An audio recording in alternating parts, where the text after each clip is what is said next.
Hello hello, je viens donc ouvrir aujourd'hui un nouveau vlog. Je vous montre un peu, je suis en train en fait de ranger ma bibliothèque, on doit faire bientôt une brocante et en fait je fais un tri, surtout dans mes livres d'art et d'histoire. Parce que bon, je pense que je vous ai déjà rabâché plusieurs fois qu'en fait j'ai fait des études en art et en histoire, donc j'ai pas mal de livres en fait dont je peux me séparer, dont j'en ai plus vraiment besoin. Donc voilà ma pile que je vais donc vendre dans la brocante, c'est à la brocante. Mais ouais, par exemple, bon là je vais pas, celui-ci par exemple c'est un exemple, mais je ne vais pas le vendre parce que c'est vraiment un livre que j'apprécie. Mais voilà, moi, par exemple, j'ai un livre sur, vous savez, l'exposition qu'il y a eu au Grand Palais sur Pompéi, qui a eu je crois juste après le confinement. Je suis allée faire cette exposition là sur Pompéi et moi qui ai fait Pompéi, j'avais adoré l'exposition qui était vraiment très très bien et très immersif. Donc voilà, donc ça c'est un de mes catalogues d'expositions que j'aime beaucoup. Mais j'ai aussi voilà ce très très beau livre sur le château de Versailles qu'une de mes amies m'avait offert et que jamais de la vie je ne pourrais me séparer de ce catalogue, il est tellement beau. Je sais pas si vous aussi vous aimez bien les catalogues d'art et d'histoire, moi j'adore ça. C'est vraiment ma passion, c'est de feuilleter de temps en temps ces catalogues-là. Et voilà, moi je connais très très bien le château de Versailles, j'y ai travaillé pendant un petit moment, donc on va dire que ça me rappelle aussi des bons moments que j'ai vécu donc au château de Versailles. Donc voilà, ça c'est un de mes plus beaux magazines que j'ai, vraiment il est magnifique. Donc ouais, donc en fait j'ai vidé... on voit pas là, attendez. Hello, je vous retrouve donc aujourd'hui, on est donc lundi, c'est lundi de Pentecôte. J'ai pris mon lundi parce que on me le donnait pas, donc je l'ai pris. Journée repos, journée où je vois des amis et que je compte aussi bien lire. Hier je vous ai donc montré qu'en fait j'ai réorganisé ma bibliothèque parce que donc je fais une brocante la semaine prochaine et j'ai décidé un peu de la réorganiser et de prendre en fait un étage qui me manquait vraiment pour bien ranger mes pockets, parce que j'ai beaucoup de livres pockets et que je voulais bien les ranger. Donc là on le voit un peu, mais c'est l'étagère qui est tout en haut là. J'ai donc enlevé en fait tout ce qui était livre d'histoire en fait, livre d'histoire, histoire de l'art que donc je me servais pour mes cours, dont j'en ai plus vraiment besoin et dont la moitié que donc j'ai mis en vente pour la brocante. C'est des livres qui se vendent pas vraiment sur Vinted ou trucs comme ça. Moi je vous avoue que si je ne trouve pas preneur en brocante, je risque de mettre en boîte à livres ou à Emmaüs, à voir, parce que ça m'encombre plus qu'autre chose ces livres-là. Donc voilà, niveau rangement de bibliothèque, je viens vous prendre donc pour vous parler de ma lecture en cours dans le dernier vlog. Donc quand j'ai terminé le vlog dernier, j'étais donc sur le tome 7 des 7 sœurs. Et je suis toujours sur le tome 7 des 7 sœurs, mais je suis à la moitié, donc j'ai bien avancé. Voilà, je suis à là, donc j'ai quand même bien avancé. Comme d'habitude, c'est un livre qui se lit super facilement. On voit pas en fait, là il y a 900 pages, moi je vais pas les voir passer les 900 pages. Ça se fait tellement vite, les dialogues, en fait c'est rythmé par des dialogues, et les dialogues ça passe tellement vite qu'on voit vraiment pas passer les pages. En fait, je lis ce tome pour quand même pas enchaîner tout de suite, parce qu'en fait, j'ai réfléchi, je me suis dit, je vais pas enchaîner tout de suite sur l'histoire de Passalte, mais pourquoi pas le lire, en tout cas au mois de juin, pour pouvoir, donc, comme ça, ne pas me faire trop spoiler par la fin de cette saga. Donc voilà, donc niveau lecture en cours, je vais pas vous faire résumer, parce que pour les personnes qui ne connaissent pas les 7 sœurs, je vais pas trop vous spoiler, mais voilà, c'est juste l'histoire. Donc c'est 7 sœurs qui ont été adoptées donc par Passalte, il s'appelait, et elle en fait quand il est mort, donc il est mort et non, excusez-moi, il a adopté 6 sœurs. La 7e est disparue. Donc il la quand il meurt, il va donner des indications sur les familles des sœurs. Et en fait, les sœurs vont partir à la recherche de de leur vraie famille, en fait. Et elles vont découvrir leur origine, elles vont aussi découvrir le passé de leur famille, qui est vraiment très intéressant. Par exemple, le premier tome, si je ne me trompe pas, ça, c'est au Brésil. Le deuxième tome, c'est en Norvège. Le troisième tome, c'est en Angleterre. Le quatrième tome, je crois que c'est en Australie, si je ne me trompe pas. Le cinquième tome, c'est en Espagne. Le sixième tome, c'est en Afrique du Sud. Et le septième tome, celui-ci, est donc en Irlande. Donc voilà, on voyage. C'est ça que j'aime bien, que je vous disais dans le vlog d'avant. C'est ça que j'aime bien dans ce type de roman. On voyage et c'est vraiment très très dépaysant. Donc voilà pour ma lecture en cours. Je vous prends aussi pour vous montrer un achat que j'ai fait ce week-end dans ma petite librairie, donc juste à côté de chez moi. J'ai une petite librairie qui s'appelle Un livre à soi. Et en fait, c'était un livre qui me lisait depuis très très longtemps. Depuis très longtemps, non. Depuis sa sortie plutôt. Sa sortie, il n'y a pas très longtemps. C'est un roman historique dont j'ai vu passer pas beaucoup de fois sur Instagram, mais je l'ai vu peut-être passer une fois. Et le résumé me donnait énormément envie. C'est donc Les Vengeurs de Nuit de Marie Charelle. Donc je sais qu'il a eu pas mal de bons commentaires ce roman. Et je voulais vraiment l'avoir et pouvoir le lire. Je vais vous lire le résumé. Anna est une Nisei, une fille d'immigrés japonais. Si son père l'a bercée de contes nippons, elle se sent avant tout canadienne. Alors pourquoi les autres enfants la traitent-ils de sale jaune? Jack, lui, est un quick walker. Il veille sur la forêt et se réfugie dans les légendes autochtones depuis le départ de son frère à la guerre. Le jour où l'ermite tombe nez à nez avec un ours blanc au cœur de la Colombie-Britannique, il doit rêver. La créature n'existe que dans les mythes anciens. Pourtant, la jeune femme inconsciente qu'il recueille semble prouver le contraire. Marquée des griffes de la bête, Anna développe d'étranges dons à son réveil. Des années 1920 à l'après-guerre, Marie Charelle brosse le portrait d'une Amérique du Nord où la magie sylvestre s'enchevestre à la fresque historique. Contes japonais et légendes indigènes se lient dans une fabuleuse ode à la nature et à la fraternité. Augustin Trapenard a quand même dit un grand roman de ceux qui vous font voyager, qui vous font pleurer. Et donc, on va à la caisse donc prendre ce livre-là. Et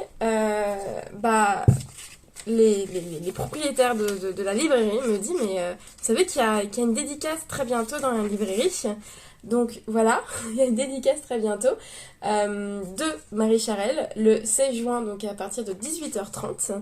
Et je regarde mon agenda, je fais bah trop bien, je vais y aller. Trop bien, trop contente.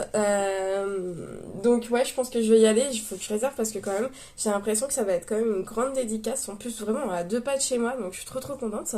Et je très certainement, même sûre à 100%, c'est ma prochaine lecture. Pour pouvoir donc en parler avec l'autrice pardon, excusez-moi, qui vient donc le 16 juin chez moi, donc je suis trop contente. Et voilà, c'était c'est un petit roman quand même. C'est combien de pages? Ouais, 300 pages.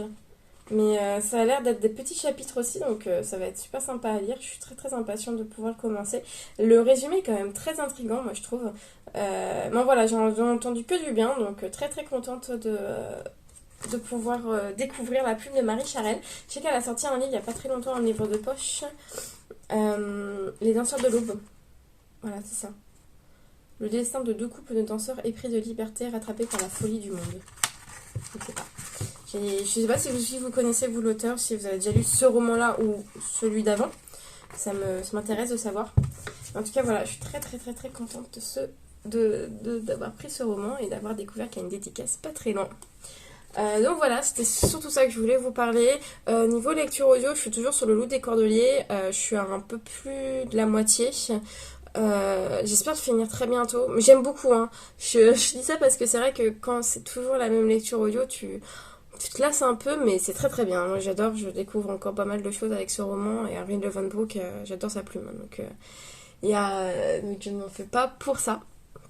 Donc voilà, j'espère que vous passez un très bon week-end, un week-end ce week-end prolongé, si vous avez pu le prolonger surtout.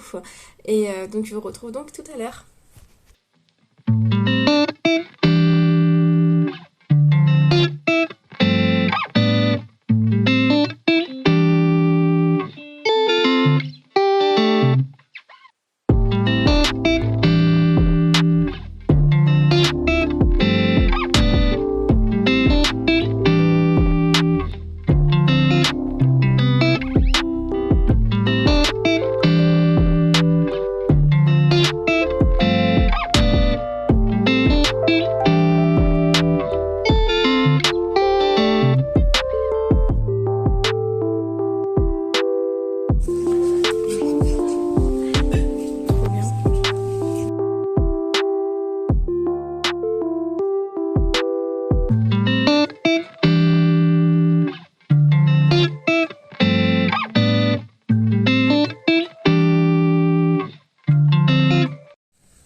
J'espère que vous allez bien. Aujourd'hui, on est donc lundi. Je vous reprends. Alors, je vous avais laissé donc la semaine dernière sur donc ma lecture des 7 sœurs. Et donc, j'ai fait pas mal de choses ce week-end. Vous avez pu voir donc dans les images précédentes que j'ai donc participé donc au book club MC Béaton, organisé donc par Albin Michel, Petite Lectrice donc Estelle et Flo and Book donc Florence. Donc elles ont organisé donc en fait on va dire ce petit book club hyper sympa. On était donc une trentaine, vingtaine, je sais plus. On était pas mal. Donc on a pu se rencontrer, c'était hyper sympa. Et donc on a eu des petites surprises, des jeux, des quiz, c'était vraiment hyper bien. Et c'est la première fois en fait que je participais on va dire un événement de cette sorte-là. Et donc je suis hyper contente, vraiment. Je pense renouveler quand je vois une inscription parce que je trouve ça super intéressant. Et voilà, c'était vraiment très cosy en plus, c'était vraiment top. Donc j'ai pas mal de choses à vous montrer après cet événement. J'ai eu aussi une brocante, donc j'ai pu aussi acquérir un livre. Et ouais, je vends des livres, mais j'acquiers aussi des livres en brocante. Voilà, j'ai eu une réception, on va dire, une petite réception. Et je vais aussi vous parler donc de mes lectures en cours. Donc, par quoi vais-je commencer ? J'hésite. Bon, déjà, je pense que je vais déjà vous montrer mes lectures en fait terminées plutôt. Ma lecture terminée, donc j'ai terminé le tome 7 des 7 sœurs de Lucinda Riley. J'ai terminé donc hier soir. Je n'en pouvais plus, je voulais savoir la fin, mais en fait ce n'est pas vraiment la fin. La fin se passe donc dans le dernier tome sur Passalt que j'ai juste ici, qui me guette, qui me dit viens Marie, viens me lire. Mais je ne peux pas pour l'instant. Enfin, je pourrais, mais je me le réserve je pense pour le mois de juillet. Donc j'ai fini le tome 7 que j'ai beaucoup aimé, vraiment. Je me rappelle du tome 6 donc sur Electra que j'avais aussi beaucoup aimé, qui parlait donc de l'Afrique du Sud et c'était super intéressant. J'ai vraiment adoré pas l'Afrique du Sud, pardon. Qui parlait d'Afrique, je ne sais plus d'où. Je sais plus, Sénégal? Non, je sais plus. Bon, qui était super bien, que j'avais adoré. Et celui-ci donc se déroule en Irlande. Et l'Irlande, j'ai vraiment adoré l'Irlande. L'histoire donc de l'Irlande, sur l'indépendance de l'Irlande, avec l'IRA. C'était vraiment hyper intéressant. J'ai beaucoup aimé toujours la partie historique qui m'intéresse toujours autant. Et c'était vraiment sympa. Donc, l'affaire à suivre dans le dernier tome, parce que vraiment on va dire que c'est à la dernière page qu'on comprend un peu ce qui se passe, mais on comprend pas encore tout parce qu'on sait pas trop qui est ce Passalt et on va en entendre parler encore plus dans le dernier tome qui est donc dédié à lui-même. Voilà, donc niveau lecture terminée, donc très bonne lecture. Encore une fois, c'est le film d'Airalé, quoi, 900 pages, on les sent pas, tellement ça passe super vite. Donc voilà pour ma lecture terminée. Je suis toujours donc en lecture audio, je suis toujours sur le Loup des Cordeliers. Mais là je suis à la fin. Et ouais, ça fait je sais pas combien de temps que je vous en parle. Et je suis à la fin. enfin, ça rime. Je suis à la fin, je suis à la troisième partie. Donc ouais, je crois qu'il me reste 2 heures d'écoute, même pas. J'aime beaucoup, toujours autant, sur les faits historiques, sur la Révolution française. On suit vraiment pas à pas la Révolution française, de la déclaration des Jeux de Paume. Là, c'était la prise de la Bastille. Vraiment hyper intéressant. Moi, je trouve ça instructif aussi, mais aussi ça fait du bien en fait, de se remémorer cette partie-là de l'histoire. Donc, je trouve ça vraiment intéressant. Je trouve qu'on pas assez de romans qui abordent un peu la Révolution. Je sais pas, moi, dites-moi si vous avez, vous, un roman que vous connaissez qui aborde la Révolution française. Moi, je serais très intéressée parce que j'aime bien cette période-là. Donc, dites-moi tout en commentaire. Voilà pour mes lectures donc, en cours. Enfin, terminées en cours. J'ai donc commencé, bien sûr, une nouvelle lecture. Non. Voilà, je n'attends pas pour commencer une autre. Hein. J'ai donc commencé le tome 4 de Meurtre et tarte au citron meringué de Joanne Fluke. Donc c'est le 4e tome des enquêtes d'Anna Swanson que je lis donc avec Emeline, ma copine du book club des 10 petites lectrices. On lit toujours ensemble cette saga-là, donc j'étais trop contente. J'avais adoré le tome 3, qui était vraiment mon préféré de tous les tomes. Et je lui avais dit que j'étais trop pressée de lire la suite, donc voilà, on s'est dit, allez. En plus, ça se passe en été, donc c'est cool de lire en fait un tome comme ça qui se passe en été. Ça se passe au mois de juillet, si je me trompe pas, ou fin juin. En tout cas, ça se passe en été parce que ça se passe pendant leur fête nationale. Donc, si je me trompe pas, c'est le 4 juillet. Donc, c'est hyper sympa. Voilà, j'ai lu une 50aine de pages pour l'instant. Comme d'habitude, ça se lit super vite. C'est agréable. La plume est agréable et on veut en savoir encore plus sur Anna, sa sœur, sa mère, ses amours. Mais aussi les meurtres, bien sûr. On ne lit pas que Anna Swanson que pour l'amour. On veut aussi savoir qui est le meurtrier dans ce roman. Donc je vais pas trop vous lire la 4e voilà, c'est un tome 4, donc je vais pas trop vous lire la résumé, mais voilà, en tout cas toujours contente de retrouver Anna Swanson. Voilà pour ma lecture en cours. Je vais donc un peu vous parler de mon voilà, du book club MC Béatin qui s'est donc déroulé samedi.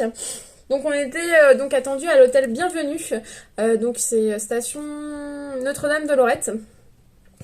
Et donc on était attendu dans cet hôtel-là, donc pour un tea time. On était donc accueillis, on devait donc prendre notre petite étiquette avec notre prénom que j'ai pris. Tout souvenir est bon à prendre. Donc j'ai pris, voilà, donc on allait prendre notre petite étiquette et arriver donc à notre table. On s'installait un peu où vous voulez. Donc moi j'étais avec ma copine donc Lorraine du compte Le Chat sur la bibliothèque, si je me trompe pas. Je vous mettrai son pseudo ici. J'étais donc avec Lorraine et que je remercie encore de m'avoir filmé. Elle m'a filmé en fait juste avant que ça commence pour le vlog, donc c'est elle qui a tourné. On s'est mis toutes les deux et on a rencontré donc plusieurs personnes et c'est super intéressant de rencontrer d'autres personnes. On a donc discuté, voilà. Après on a eu donc, Florence et Estelle nous ont expliqué un peu comment allait se passer en fait ce tea time. Donc on avait donc un petit buffet, on avait donc, il y avait aussi, donc on est arrivé, il y avait un quiz un peu sur sur MC Béaton et sur ses écrits. C'était hyper intéressant. Moi j'ai pas énormément lu en soi, j'ai lu quand même Agatha Raisin et Hamish Macbeth. J'ai pas lu Lady Rose. Comment il s'appelle, je le vois en plus, c'est pas très loin. Sur mince, je vais la voir là. Ah voilà, les chroniques de Bond Street, j'ai le tome 1 que je dois lire, que je dois écouter en audio le mois là bientôt, là, dans quelques jours, je pense l'écouter. Et donc Lady Rose, et le nouveau donc qui est donc pour ça qu'on était donc là, il s'appelle, je l'ai à côté. La saison des débutantes, c'était donc la nouvelle saga qui était sortie de MC Béaton, et c'est pour ça qu'on était en fait invités aussi. Donc voilà, donc c'était Donc il y avait un quiz. À la fin de ce quiz, donc voilà, c'était sympa. J'ai pas eu beaucoup de fautes, je trouve, sur je sais plus combien de questions. 1, 2, 3, 4, 5, 6, 7, 8, 9, 10, 11, 12, 13, 14. Sur 14 questions, j'ai eu 4 fautes, ça va? 4 sur 10. Non, enfin, 4 sur 14, oulala. Ça va, c'est une bonne moyenne, moi je trouve que je suis contente, donc ça veut dire quand même que je connais bien. Je suis contente de ce score. Donc vraiment, en plus, c'était vraiment genre un peu londonien, un peu ce style-là. J'ai beaucoup aimé ce style de rendez-vous. En plus, comme je vais à Londres pendant les vacances d'été, donc c'est un peu, c'est on va dire un petit avant-goût de ce que je vais un peu, pas voir, mais un peu le style de vie que j'avais. Donc voilà pour donc on a eu donc un questionnaire. Après le questionnaire, on devait faire un résumé, imaginer un résumé d'un livre de MC Beaton. Donc c'est un peu avec en fait on va dire un personnage de notre table. Nous on a eu donc un personnage donc dans les chroniques de Bond Street. Moi j'avais pas lu, mais heureusement que Lorraine était là parce que c'est elle qui nous a mis au taquet, qui nous a un peu expliqué ce que c'était. Et je sais plus madame, je sais plus quoi, ou lady, je sais pas quoi. Ah, en fait, comment dire, on devait donc imaginer en fait un résumé par rapport à ce personnage-là. Et c'était hyper intéressant, c'était hyper marrant. Et j'ai pas le résumé, mais on s'est bien marré, on s'est fait un résumé vraiment hyper marrant, hyper sympa. Et on devait le lire donc devant tout le monde. Donc il y avait 1, 2, 3, il y avait 5 tables, et les 5 tables devaient lire leur résumé. Et donc à la fin, on devait lire le meilleur résumé. Et notre table a gagné haut la main, on va dire. Tout le monde a voté pour nous, c'était super sympa. Et donc on a gagné, je crois qu'on a gagné une illustration ou quelque chose comme ça qu'on devrait bientôt recevoir. Donc assez cool, assez contente d'avoir gagné ça. C'était hyper sympa. En plus, on s'est bien marré avec les filles de la table, donc c'était cool. Après, donc ce résumé-là, on devait faire un portrait chinois, si je me rappelle bien, du personnage qu'on avait aussi sur notre table. Et heureusement qu'aussi que Lorraine était là, parce que elle était la seule à avoir lu les chroniques de Bond Street. Donc maintenant, j'ai encore plus envie de l'écouter parce que je l'ai en audio. Ouais, c'était hyper sympa. Donc on avait aussi donc un petit carnet avec le logo MC Beaton, trop bien. Je sais pas qu'est-ce que je vais en faire encore de mes carnets, moi j'en ai un peu trop. Hein. Mais en tout cas je garde MC Beaton, trop beau. Vraiment. Le logo exprès pour le book club, je trouve ça super. Donc voilà.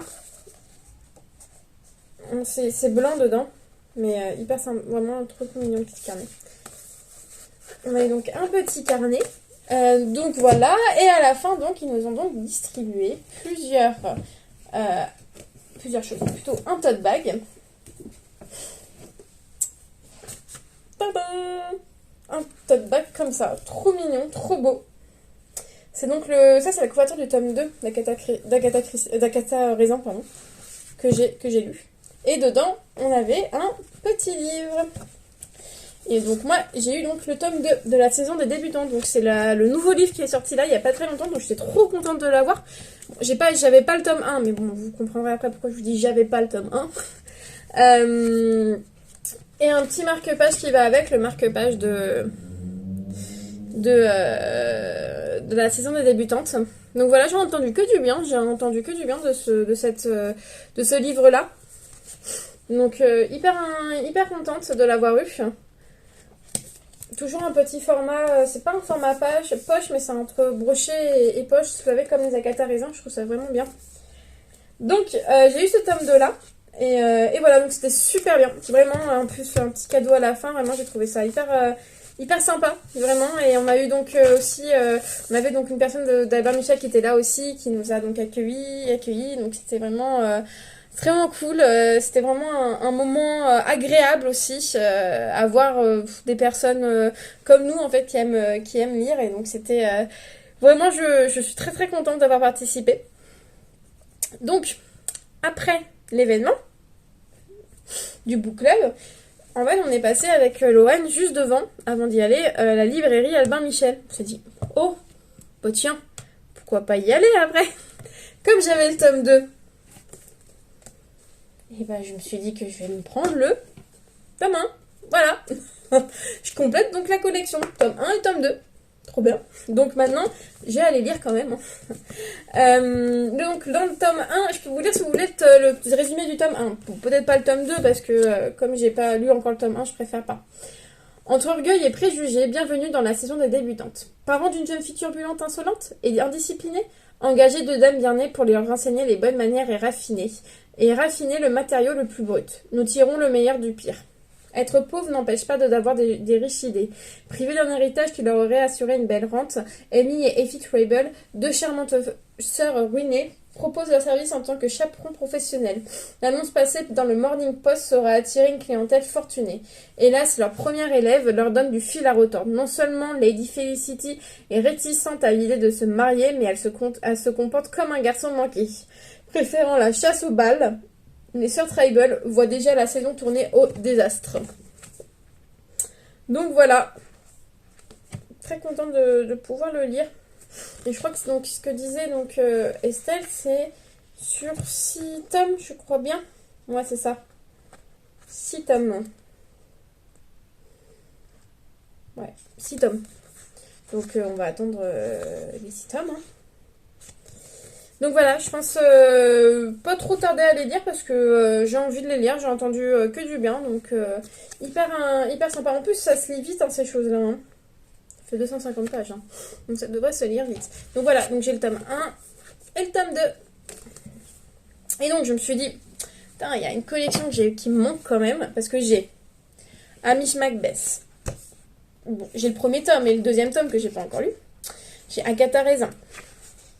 J'ai les enquêtes donc d'Amish Macbeth. J'ai les chroniques de Bonne Suite de tome 1 et la saison des débutantes. Donc je me disais, il me manque une. Les enquêtes de Lady Rose. Donc, comme vous pouvez le constater, je me suis pris donc le tome 1 des enquêtes de Lady Rose. Donc là, c'est vraiment, on revient sur du cozy mystery. Là, c'est plutôt du comique romance, on va dire, romance comique. Et là, c'est vraiment du cozy mystery. Donc, ce qui m'intéressait aussi, et je crois que Florence en a dit qu'elle avait beaucoup aimé ces 4 premiers tomes. Je crois qu'il y en a 4 qui sont sortis pour l'instant. Si je me trompe pas. Ouais, là, il y en a marqué 2, mais je crois que c'est 4. Hein. Je vais lire le résumé. Meurtre et séduction. Belle et rebelle, telle est Lady Rose. Après s'être en compromise avec les suffragettes au grand désespoir de ses parents, la jeune fille de bonne famille fait une entrée désastreuse dans la haute société londonienne, ce qui ne dissuade pas un lord aux allures distinguées de lui faire les yeux doux. Très louche selon le père de Lady Rose qui charge le capitaine Harry Cathcart, aristocrate désargenté, d'en savoir plus sur le prétendant. En démasquant un imposteur, Harry se découvre des talents de détective privé et la possibilité de gagner une petite fortune. Lorsqu'au beau milieu d'une réception, un meurtre est commis, il propose à Lady Rose de faire équipe avec lui. L'occasion idéale pour l'indocile jeune femme d'échapper à la chasse au mari. Entre Sherlock Holmes et la chronique des Bridgerton, un suspense aussi corsé que son héroïne. Vraiment trop impatiente aussi de lire ça. Vraiment, c'est un cozy mystery comme Agatha Raisin ou Amish Macbeth. Donc vraiment dans les mêmes choses. Mais après, bon, quand même intriguée par ça aussi. Parce que comme c'est MC Beaton qui écrit donc, du cozy mystery, là, plutôt c'est du cozy romantique, on peut appeler ça, je pense. Donc voilà. Voilà, encore 2 sagas. je n'en peux plus. Encore 2 sagas en plus dans ma collection. Donc, voilà pour MC Beaton. J'ai pas fini. Parce que donc, comme je vous ai dit, donc hier j'étais en brocante, je vendais donc pas mal de choses avec mon conjoint. Et il y avait donc un petit monsieur juste en face de nous qui aussi vendait des livres. Donc je suis allée voir et j'ai vu un Agatha Christie que je n'avais pas. Et c'est un Miss Marple que je n'avais pas non plus. Donc trop contente. Je me demande même si je vais pas commencer une collection avec les masques. Parce que bon, c'est pas mal, moi je trouve quand même cette collection-là. Bon, je vais lire le résumé. La plume empoisonnée. Limstock est un petit village anglais dont rien ne semble pouvoir bouleverser la tranquillité. Pas même cette épidémie de lettres anonymes, venimeuses et mensongères qui frappe les habitants les uns après les autres. Pourtant, le calme apparent du village vole en éclats lorsque l'une des victimes du corbeau décide brusquement de mettre fin à ses jours. Mais est-ce réellement un suicide? Appelée sur place par la femme du pasteur, inquiète de la tournure que prennent les événements, Miss Marple n'en semble pas convaincue et va tout faire pour découvrir la vérité. Voilà, donc c'est bien un Miss Marple. J'ai pas encore lu Miss Marple, j'ai lu beaucoup de Poirot, mais pas encore de Miss Marple. Donc voilà, donc j'étais assez contente, pas cher en plus, j'ai pu l'avoir, donc 1€, ça va. Donc voilà pour encore mon butin. Bon, ça va, j'ai pris qu'un livre. C'est raisonnable, moi, je trouve. Et j'ai reçu ce matin, dans ma boîte aux lettres, le dernier Lire Magazine. En fait, je l'ai commandé parce qu'il y avait donc un article sur les plus belles maisons d'écrivains qui m'intéressait. Ça m'intéresse beaucoup parce que, je sais pas combien de fois je vais vous le répéter, j'ai fait des études en histoire de l'art et surtout en patrimoine. Et j'aime beaucoup les maisons, on appelle les maisons illustres, si je me trompe pas. Et c'est un label. Et je voulais vraiment avoir celui-ci, voilà. Mes maisons d'écrivains. Ah, c'est un roman. Mes maisons d'écrivains d'Aragon à Sola. De Evelyne Blogliano. Je connais même pas.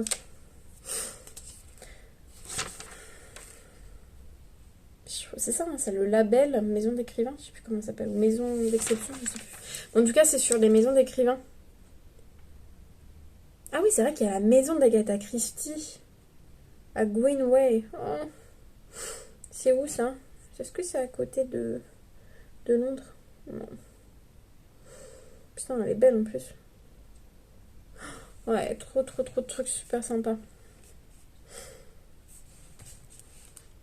Il y a Montaigne, il y a Victor Hugo à Paris, bon ceux-là j'ai déjà fait. La Vallée aux Loups de Chateaubriand, le château de George Sand. Ça, je l'ai pas fait, mais je le connais. Et ça, c'est dans le monde. Il y a pas mal de châteaux. Ils nous montrent pas mal de châteaux dans le monde. Proust. Sympa. Trop bien. Dans le jardin de la villa du temps retrouvé, c'est où ça? Ah, c'est à Cabourg. Trop bien. Je suis en train de lire en même temps et de vous parler. C'est assez sympa. Ah si, moi j'ai fait la... Ouais, c'est vrai, le château de Monte Cristo. C'est d'Alexandre Dumas. C'est à Port-Marly, si ça vous intéresse, dans les Yvelines. Je sais pas si vous connaissez. C'est trop bien. Je l'ai fait l'année dernière, je crois, aux Journées du patrimoine. C'est super sympa. La maison de Zola à Médan. Mais ça, je connais ça.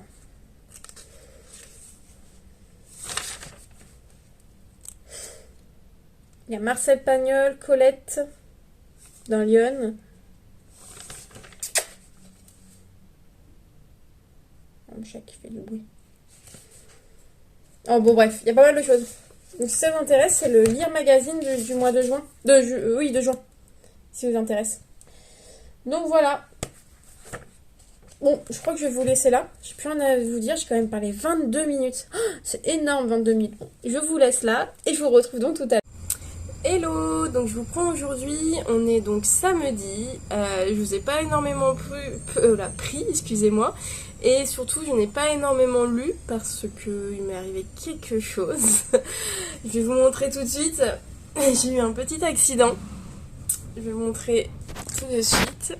Voilà, voilà, j'ai donc une petite fracture, pour l'instant... ça va, j'avais beaucoup mal hier. Aujourd'hui, ça va un peu mieux. Voilà, donc c'est pour ça que niveau lecture, niveau vlog, j'étais pas trop dedans. Donc bon, c'est pour ça que je vais pas énormément vous parler de lecture, je pense là. Je vais surtout vous parler donc de ma lecture en cours. Je suis désolée, on entend énormément le bruit de dehors, mais j'ai dû ouvrir la fenêtre, il fait trop chaud. Je pense que partout en France il fait chaud, donc bon, c'est pour ça. Si vous entendez du bruit, c'est soit ma machine, soit dehors. Donc oui, c'est pas trop la forme. C'est un peu compliqué de lire.